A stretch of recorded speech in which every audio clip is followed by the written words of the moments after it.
जय हिंद दोस्तों, मैं अमजद खान खान स्टडी सेंटर के यूट्यूब चैनल पर आपका स्वागत करता हूं। दोस्तों, स्रोत चल रहा है। आज स्रोत भाग 4 में हम कुछ नई चीज़ें बताएंगे। तो आइए हम लोग शुरू करते हैं, कुछ नई चीज़ें देखते हैं।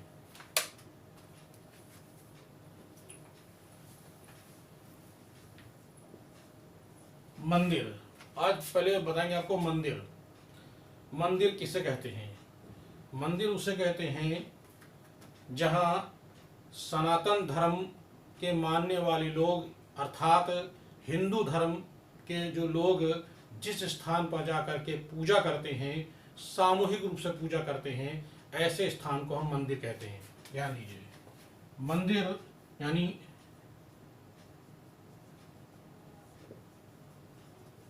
सनातन धर्म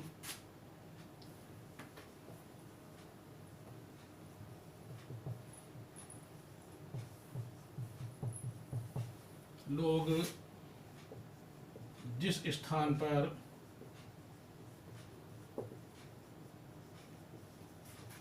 सामूहिक पूजा करते हैं उसे मंदिर कहते हैं। मंदिर भारत में बहुत सारे बने हैं। ये मंदिर अलग अलग तरह के मंदिर हैं, जिनमें 3 प्रकार की शैलियों का प्रयोग किया गया है। सबसे पहली शैली द्रविड़ शैली, दूसरी नागर शैली, तीसरी वेशर शैली। इन शैलियों पर हिंदुस्तान यानी भारत के अंदर मंदिर बने हैं। आइए हम लोग एक एक शैली पर बात करते हैं और प्रमुख मंदिरों के बारे में भी जानकारी लेते हैं, देखते हैं।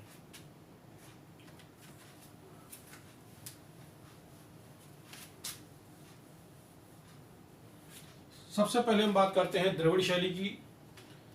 तो द्रविड़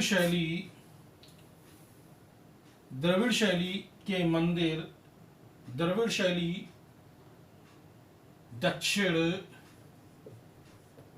भारत में प्रचलित थी। द्रविड़ शैली दक्षिण भारत में प्रचलित थी। इस शैली में यानी भारत में सर्वप्रथम इसी शैली के मंदिर बनना शुरू हुए थे। ये जो द्रविड़ शैली के जो मंदिर हैं, नीचे से वर्गाकार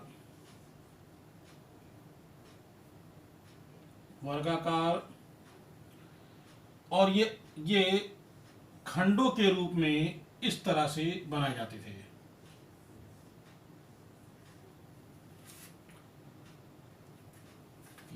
ये जो वर्गाकार जो नीचे स्टेप बाय स्टेप करके मंदिर बनाए जाते थे, ये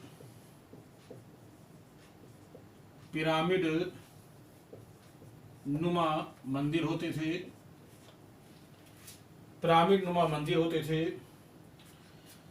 इस मंदिर के चारों ओर एक प्रांगण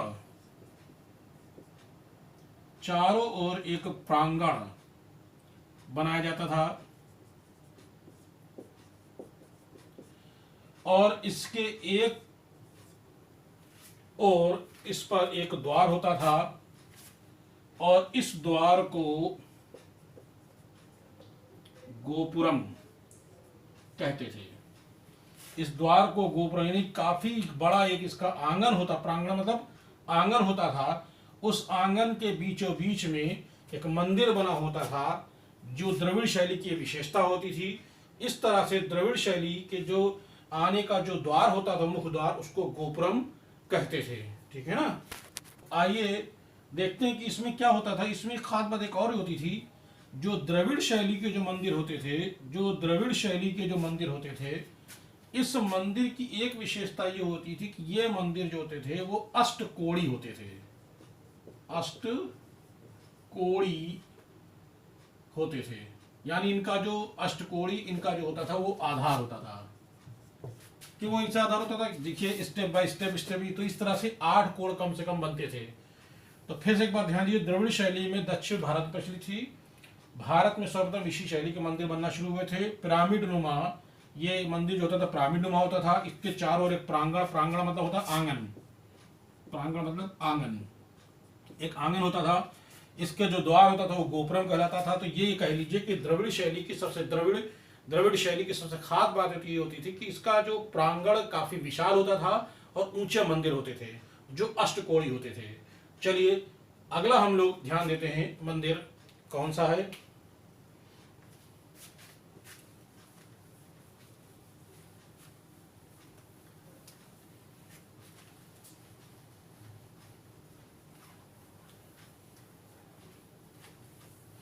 एक बात और ध्यान दें हम लोग, जो मंदिर होते थे मुख्य रूप से ये मंदिर गुप्त काल से बनना शुरू हुए थे। पहले यदा कदा बनते थे लेकिन मुख्य रूप से जो है वो गुप्त काल से मंदिर बनना शुरू हुए। अगली शैली हम लोग बात करते हैं नंबर 2, नागर शैली। ये शैली उत्तर भारत में प्रचलित थी, उत्तर भारत में प्रचलित थी। यानी उत्तर भारत में शैली के मंदिर बनाए गए हैं। दूसरी खास बात यह है कि ये शैली के जो मंदिर होते थे वो चतुष्कोणी होते थे, चतुष्कोणी मंदिर होते थे ये। यानी इनका जो आधार होता था वो चतुष्कोण होता था। इस शैली के जो मंदिर होते थे वो कुछ इस तरह से बनते थे। एक ऊंचा चबूतरा होता था, उस चबूतरे में नीचे से चौड़े और ऊपर से, यानी नीचे से चौड़े और ऊपर से पतले होते थे। यानी ये शिखर युक्त मंदिर होते थे। कैसे होते थे ये होते थे शिखर युक्त मंदिर होते थे, जिस पर एक बहुत ऊपर शिखर ऊंचा तक जाता था, ऊपर से पतले होते थे, नीचे से चौड़े होते थे। और इनमें खास बात ये होती थी कि इनके चारों ओर जो है वो चबूतरे पर सीढ़ियां बनी होती जिससे लोग उस पर चढ़ करके जाएं और मंदिर में जाकर के अपनी पूजा कर सकें। तो ये नागर शैली की खास बात है, शिखर युक्त मंदिर होते थे। लेकिन ये मंदिर अलग अलग जो है क्षेत्रों में अलग अलग नामों से भी ये शैली जानी जाती है। जैसे नागर शैली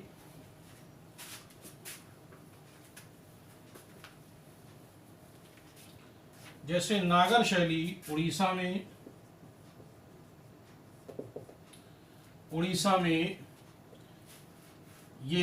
में अलग नाम से जानी जाती है। देखिए कौन कौन से, उड़ीसा है, गुजरात और हिमालय 3 स्थानों पर। तो ये जो आपकी उड़ीसा में ये जानी जाती है कलिंग शैली के नाम से, कलिंग शैली के नाम से जानी जाती है उड़ीसा में नागर शैली। गुजरात में ये लाट शैली के नाम से जानी जाती है। और हिमालय में ये पर्वती शैली के नाम से जानी जाती है। यानी हिमालय क्षेत्र में ये पर्वती शैली के नाम से जानी जाती है। तो नागर शैली की मैंने आपको खास बातें बताई हैं, ये बहुत इंपॉर्टेंट है कि नागर शैली के जो मंदिर बनते थे वो उत्तर भारत में ही मंदिर बनते थे। आइए आगे देखते हैं। आइए दोस्तों, मैंने कुछ नई चीज़ें इसमें लिख दी हैं जिसमें आपको लिखने में समय व्यतीत होता है, इसलिए हम आपको पहले लिख के बता दिया मैंने। मंदिर में शिखर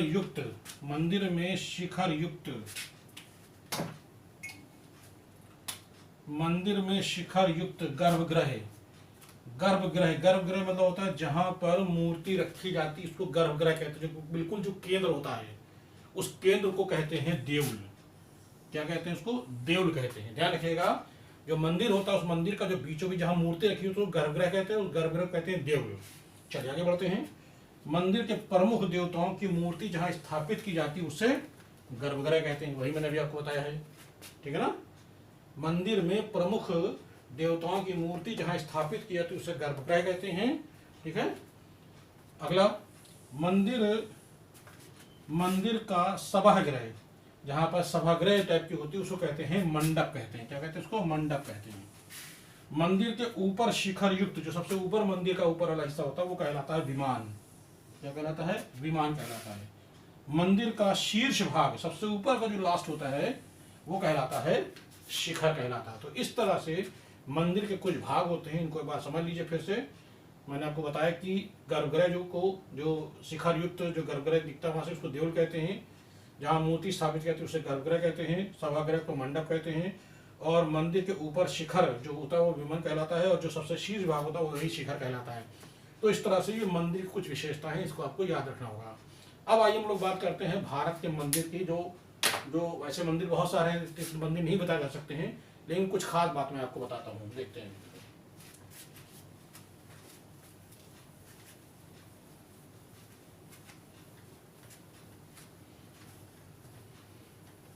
एक काम करते हैं, खास बात बताने से पहले एक और शैली है वो भी देख लेते हैं।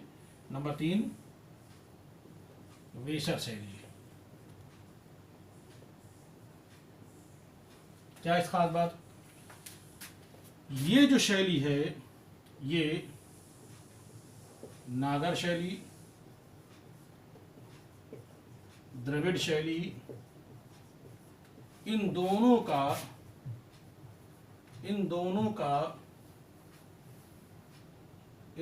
का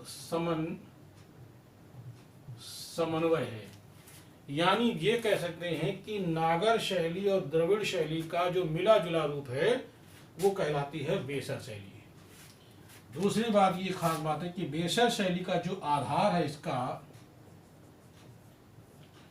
वो अर्ध गोलाकार है,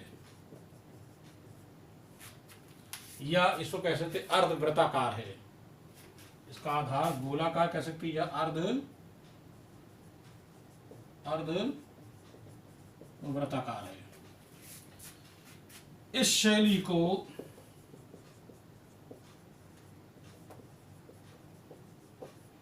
चालुक्य शैली भी कहते हैं। क्यों कहते हैं? क्योंकि ये शैली जो है चालुक्य ने इसको आश्रय प्रदान किया, इस पर बहुत सा काम किया, तो इसीलिए शैली को चालुक्य शैली भी कहते हैं। नेक्स्ट, इस शैली के मंदिर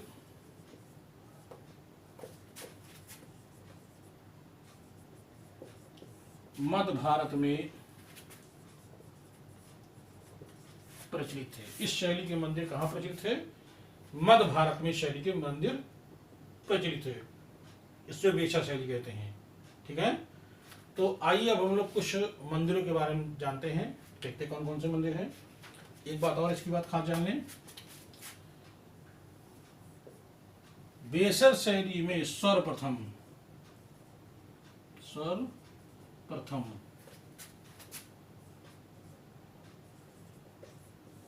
गुंबद का प्रयोग किया गया था। सबसे पहली बार जो गुंबद जो शुरुआत हुई थी सर्वप्रथम, वो हमें वेसर शैली देखने को मिलती है। इसीलिए आप जब इंडो इस्लामिक शैली की हम लोग बात करते हैं तो इंडो इस्लामिक शैली में जो हमें जो गुंबद दिखता है तो वो इंडो शैली का है, और इंडो शैली किससे उड़ती है? वेसर शैली।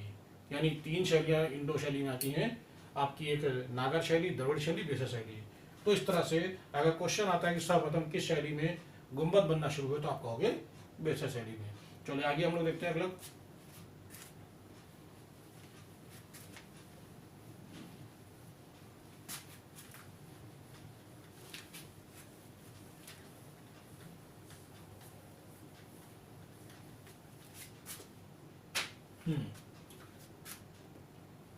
भारत का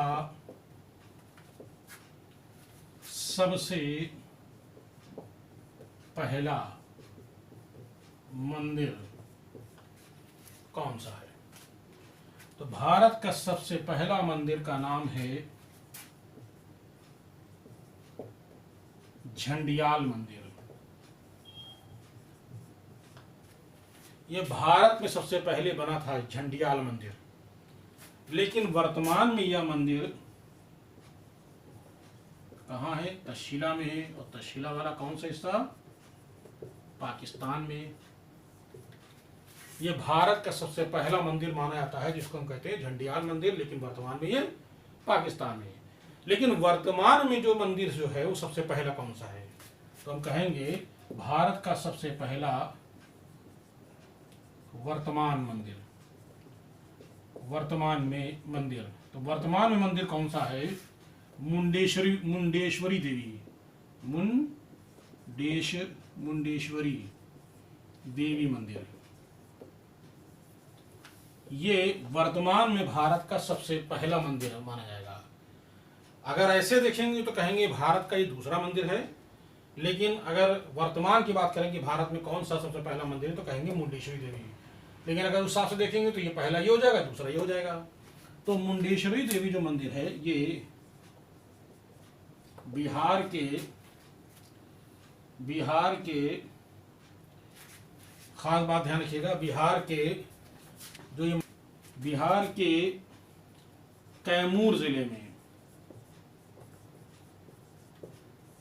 कैमूर जिले में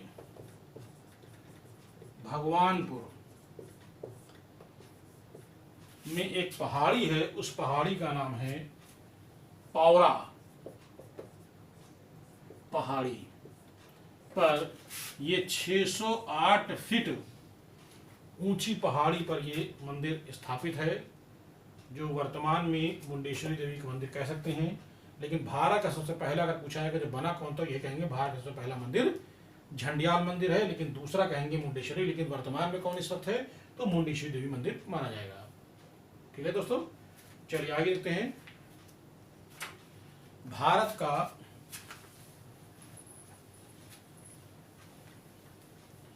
सबसे बड़ा मंदिर,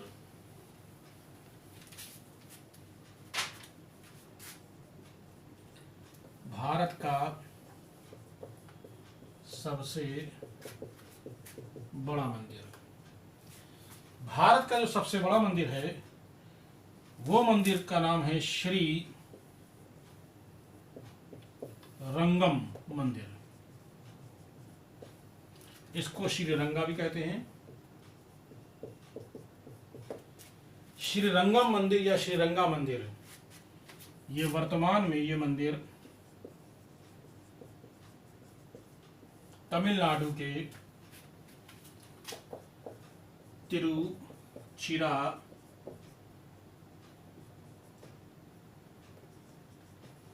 तिरुचिरापल्ली में है। तमिलनाडु के तिरुचिरापल्ली जिले में है। ये भारत का सबसे बड़ा मंदिर, ध्यान रखिएगा, भारत का सबसे बड़ा मंदिर श्रीरंगा मंदिर, जिसको श्रीरंगा भी कहते हैं, ये वर्तमान में तमिलनाडु के तिरुचिरापल्ली नामक जिले में वर्तमान में स्थित है, जो भारत का सबसे बड़ा मंदिर है। आइए हम बात करते हैं विश्व का सबसे बड़ा मंदिर। विश्व का सबसे बड़ा मंदिर कौन सा है? तो विश्व का जो सबसे बड़ा मंदिर है वो है अंकोर वाट का मंदिर। अंकोर वाट का मंदिर, यह विश्व का सबसे बड़ा मंदिर है, जो वर्तमान में कंबोडिया में है। अब ध्यान दीजिए, मैं बहुत इंपॉर्टेंट जो बताने जा रहा हूं। क्वेश्चन पूछा जाए कि हिंदू धर्म का सबसे बड़ा मंदिर कौन सा है, विश्व में हिंदू धर्म का सबसे बड़ा मंदिर कौन सा है? तो विश्व में सबसे बड़ा अगर कहेंगे कि हिंदू धर्म का सबसे बड़ा कौन सा है, तो कहेंगे हिंदू धर्म शब्द लगा देंगे, तो तब लगाएंगे आप ये वाला लगाएंगे श्रीरंगम मंदिर। और अगर क्वेश्चन ये पूछता है कि विश्व का सबसे गैर हिंदू मंदिर सबसे कौन सा है, तो ये तो कहेंगे हम हिंदू मंदिर। पहले इसको लिख देते हैं, हिंदू मंदिर के रूप में क्रियाशील है।